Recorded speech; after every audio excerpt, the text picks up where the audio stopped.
DreAllDay.com. You are now tuned in to the show where you learn the discipline to show up day after day, to do the work, the confidence to put yourself out there boldly and authentically, and the mental toughness to continue showing up, doing the work, putting yourself out there, even when the success you expected to achieve has yet to be achieved. And on top of all this, you get a huge dose of personal initiative, which is the go-getter energy that moves any one of us, including yourself, to go and make things happen instead of waiting for things to happen. And we put all this together into one bundle, one package, one mindset, one method, one philosophy, one book, one show, one daily master class.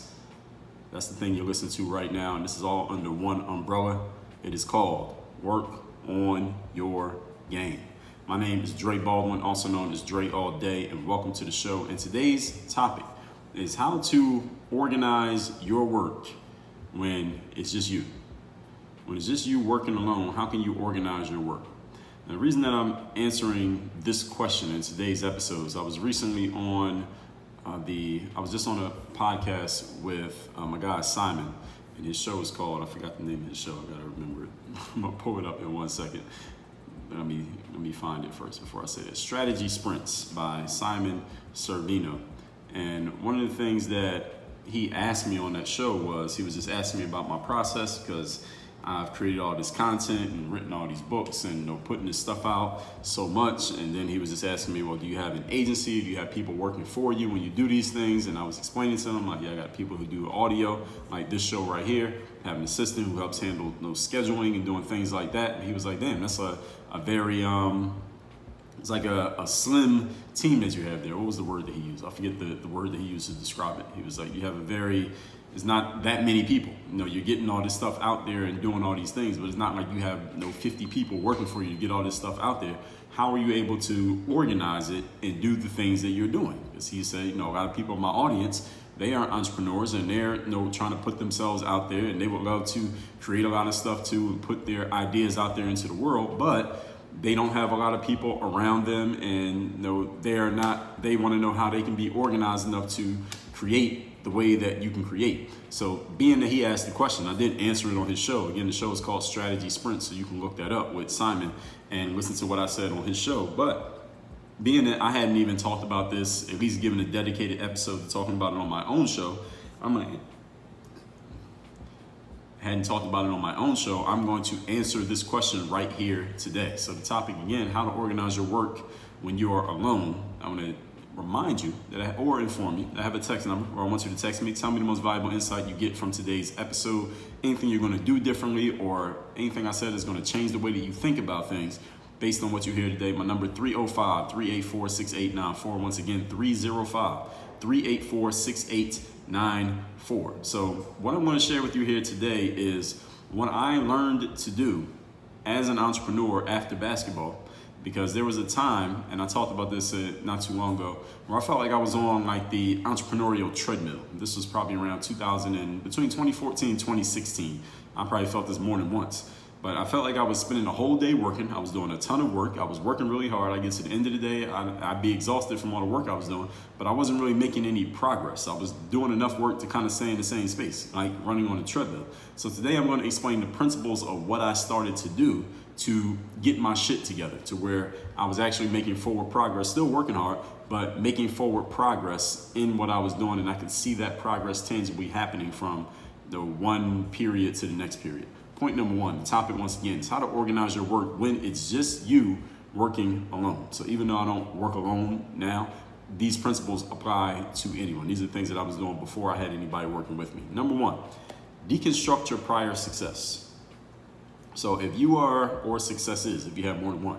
So if you are working alone right now, you're a freelancer, you're a solopreneur, you're starting some kind of business venture, there is something that you did at some point that put you in a position of enough success that you felt like you could go out alone and start creating even more success. There's something you did that made you good enough as a writer, or good enough as a videographer, or good enough as a graphic designer, or good enough as a personal coach, that made you say, you know what, I'm gonna do my own thing. I'm gonna start a business based on this, and I can just make a living doing this thing. There's something, you were good enough at that in order to think you could turn it into something else. So I want you to deconstruct the success that you created there, and then we're gonna pull out the principles from that and use it in what you do now. So for me, the previous thing that I had been doing was playing basketball. So for you, the thing is, as I said, whatever has you deciding to do business in the first place. So the questions that I asked myself were, all right, how did I get good at this to begin with? How did I get good at playing basketball? How did I get good enough to go and play in high school finally, and then to play in college, and then play in the pros, and then get myself known online? What did I do? What were the things that I was doing? Again, not specifically for basketball, but principle-wise that I could use in other places. So take those same principles that made you a good graphic designer or a good writer or a good athlete and apply them to your business. So for example, and I'll talk about myself a little bit more in a second, but if you have, let's say you have big muscles, you're a big muscle person, you go to the gym all the time, but your relationships suck. So you're in great physical shape, but your relationships are in terrible shape. Let's deconstruct that. And these are the same questions that I ask myself, and I'm going to have you ask you, and I'm just using this as an example. How often do you tend to your physique? Any of you who has big muscles, how often do you go to the gym? What do you do to take care of your body even when you're not in the gym? What do you do to help yourself be in great shape as far as the way that you spend your money, as far as the way that you spend your time? How much time do you spend learning how to get better at what you do in the gym? And then ask yourself, are you doing any of these things in your relationships? If your relationships suck, look at the area that you're doing great and ask yourself, all right, what did I do in that area? And am I doing the same things in this area? So when I was looking at my business and I felt like I was on a treadmill, I asked myself, all right, what did I do in basketball? When I was playing basketball, I showed up every day and I did the work. All right, am I doing that in business? Yes. So that wasn't it. The next thing was I came up with some duplicatable processes that I could tell were making me better and helping me advance. I did that in basketball. I created them on my own. I was self-taught. And that helped me get better in basketball. Am I doing that in business? The answer was no. So that's one thing that I need to do. I need to come up with some duplicatable processes that I can do over and over again that would save me a bunch of trial and error time, but at the same time would be helping me move forward by doing less work and needing less time. Another thing I was doing in basketball is that I was measuring myself against certain benchmarks. And my benchmarks at that time were other players. All right, these players are better than me. This player's ahead of me. This player's playing at a higher level than me. This player's getting recruited and I'm not getting recruited. Let me play against these players more consistently so I can start to measure myself and my performance against them and their performance because they're obviously better than me. So was I doing that in business? The answer was no. I needed to get around other people. Now, while basketball and business are not parallel in that sense, and that it's not like you have a game in business against other people and then there's a winner and a loser, but I could do something like join a mastermind group or find people who are doing business at a higher level than me or meet people who had already been through what I had been through and they had figured it out so I could learn from them. I could tell them what I was going through and they could tell me, all right, well, you need to do this, this, and this, or you need to stop doing that. So in business, well, in basketball it was play against players better than me. The parallel to that in business was let me go get in a mastermind group, or let me go hire a coach, or let me go read some books, or let me go to a meetup of people who have been through what I'm already going through. And those ways I started to get more information. So this is another thing with basketball. So there's another thing, from basketball to business. What's something else that I was doing in basketball that I didn't think I was doing in business, something to help me move forward?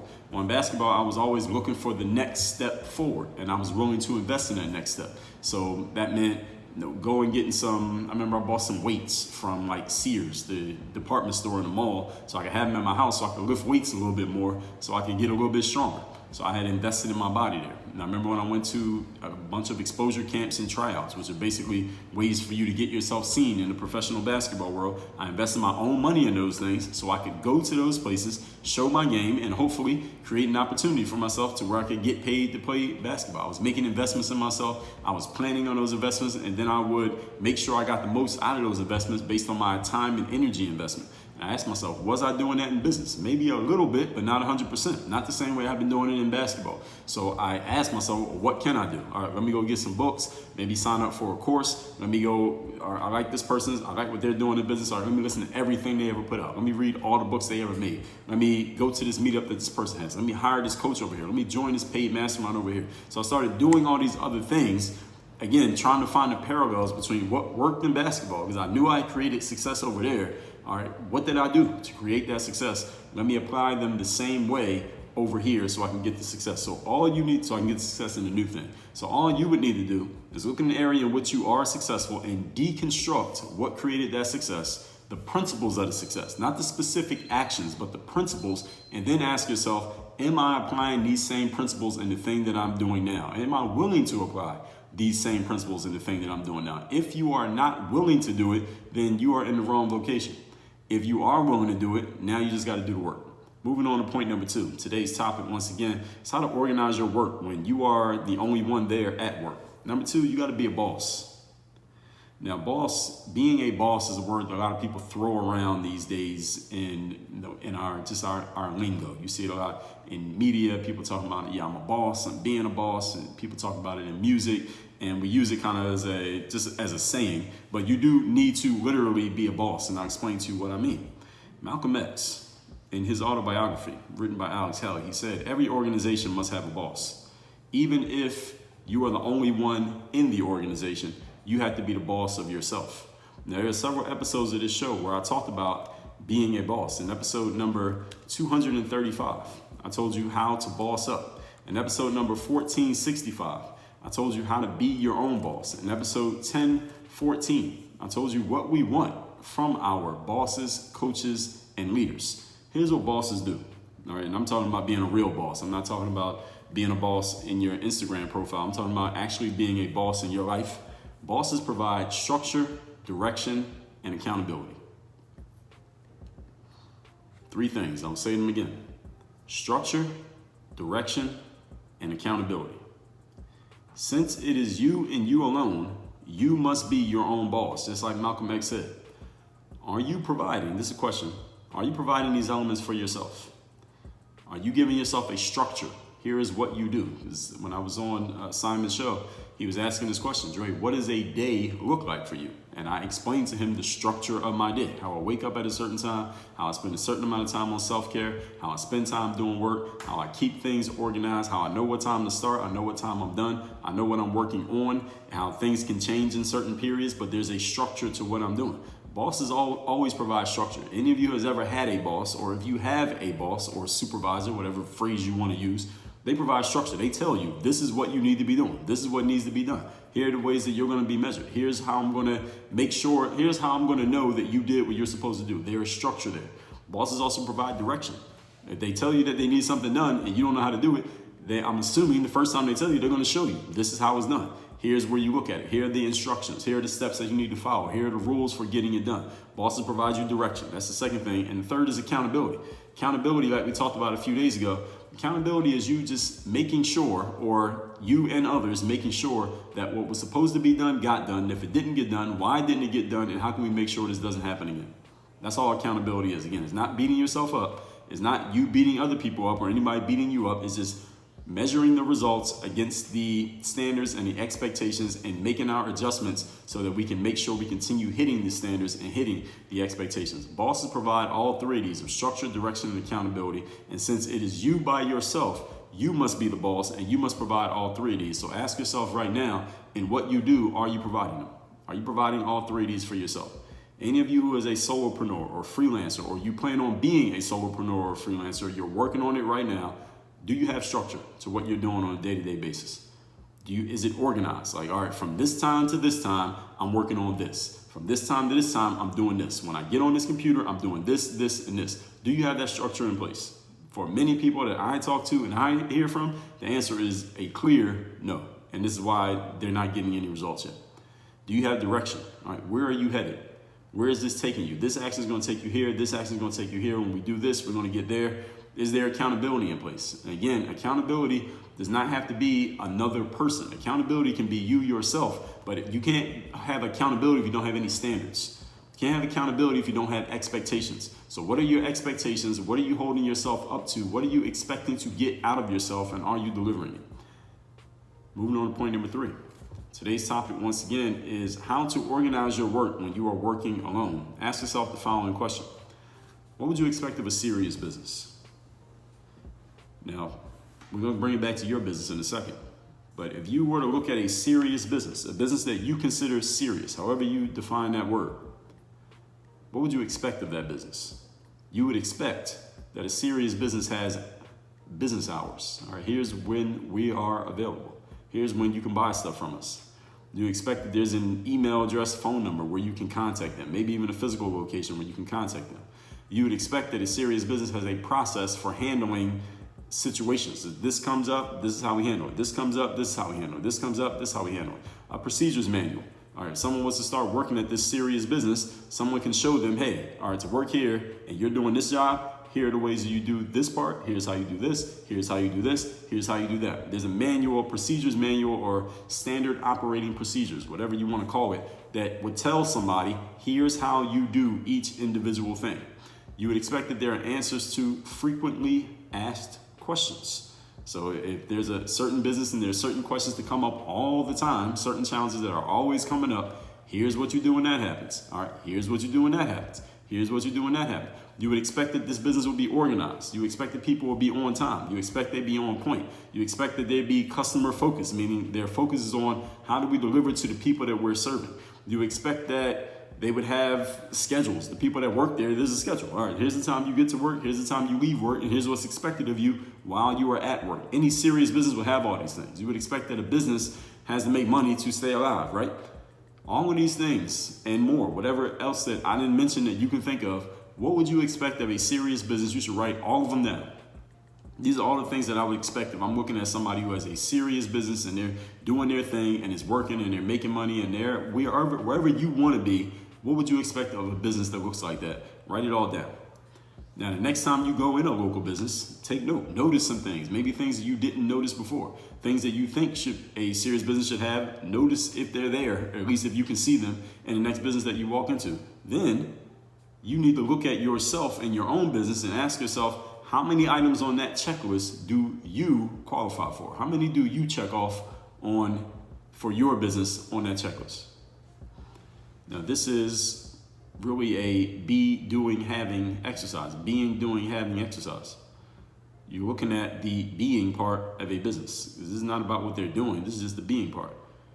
And we all know that being is the first step, right? That's my book, Mirror Motivation, is all about that. The being the first step of how you get involved in being the first step of who you need to be. And your business is an entity. So who does that business need to be?